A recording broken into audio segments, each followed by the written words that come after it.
My name is Christopher Lyons, and this is my informative speech on global warming. Ever thought one day you'd see the world ending? Or do you have another planet to go to in case it does? As crazy as it sounds, you may actually witness the world ending. Global warming is becoming a problem that grows day in and day out. And in 10 to 12 years, the effects of global warming will be irreversible, and the effects by it will only progress and get worse. Since middle school, I've been intrigued about global warming and always thought that something serious needs to be done about it.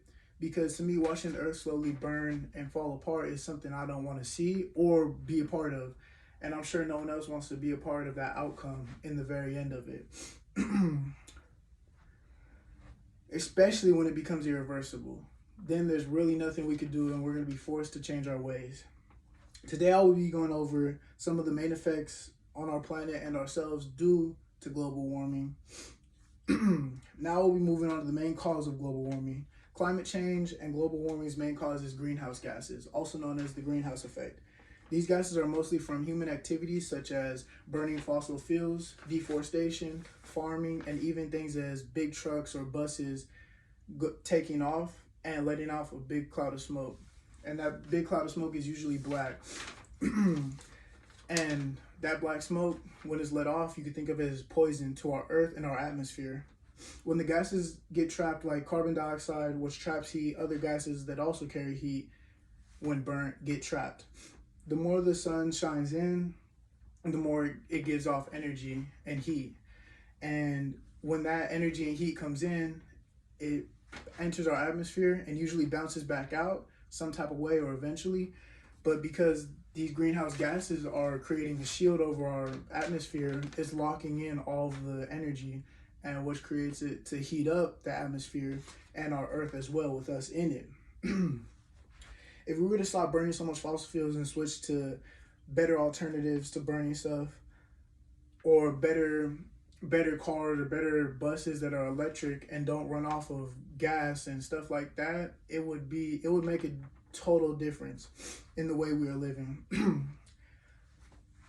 And if we were to stop trying to have so much deforestation because of our selfish reasons and our wantings, it would make a big difference and let the environment grow and heal.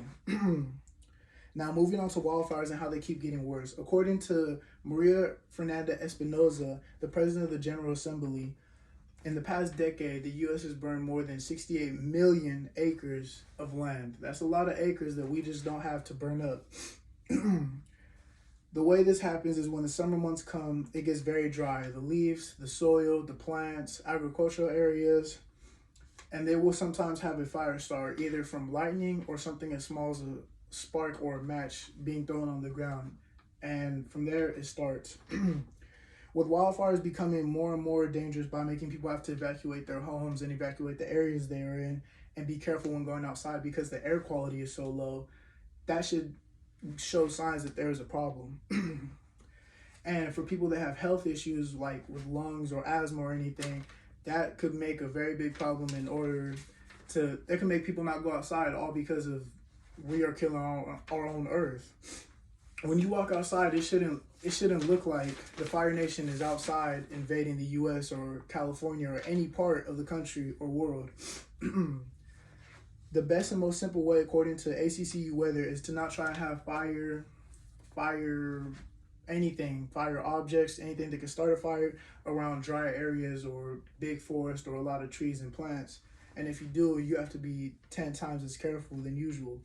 According to ACCU weather, 90% of wildfires in the U.S. are started by people on accident. And this goes also for big factories or companies starting fires on accident when having big projects or trying to work on something. Keep in mind, when these fires start, they don't start slow. They spread very fast and get very strong within minutes.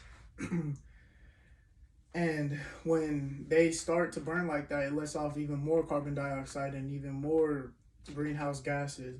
That doesn't go for all the other greenhouse gases like nitrogen or anything really that goes in the atmosphere that's not supposed to be there. Too much of something as well. Now moving on to the drought issues that come with a warmer than usual planet. Warmer temperatures can enhance evaporation, which will affect the soil. According to the Center for Climate and Emergency Solutions, lakes and rivers are seeing a big drought in life, and they're not looking as flourished with life or as plants. That goes for sea algae and fishes or anything living in the water.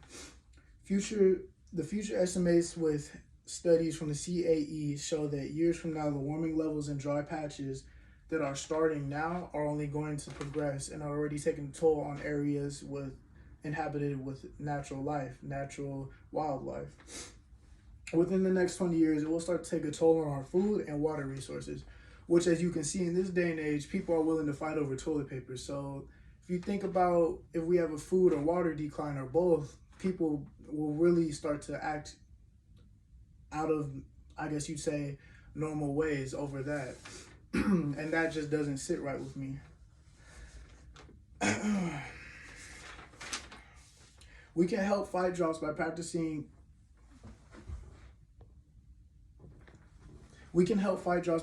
growing our own crops. It will help with the earth in many ways and yourself. When people don't think droughts are serious, you can look at California. Prime example. They weren't getting any rain to help with their drought, and the reason it takes so much longer for them to get water is from evaporation and wind problems. Being that it warmed up according to Decoded Science, it caused wind patterns and evaporation to take place, which affected California in many small ways that built up to one big problem, which is their drought. If we were to put more effort into helping the earth, not destroying it with deforestation, or not starting fires to heat up the earth and melt sea ice, which is also another big factor in this, because sea ice plays a big role in protecting our earth.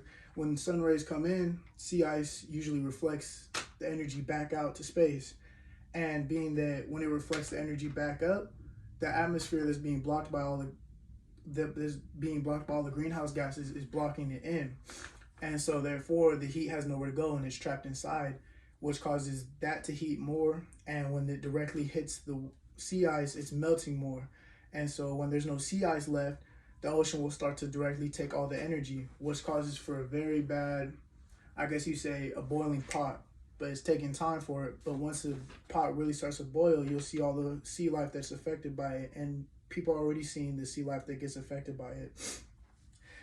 As we've reached the ending point, I sure hope that you see that anything such as electric cars or any new ideas to help us change our ways and the way we go about things with with factories, companies letting off big smoke into the air, I hope that you can see that something needs to change.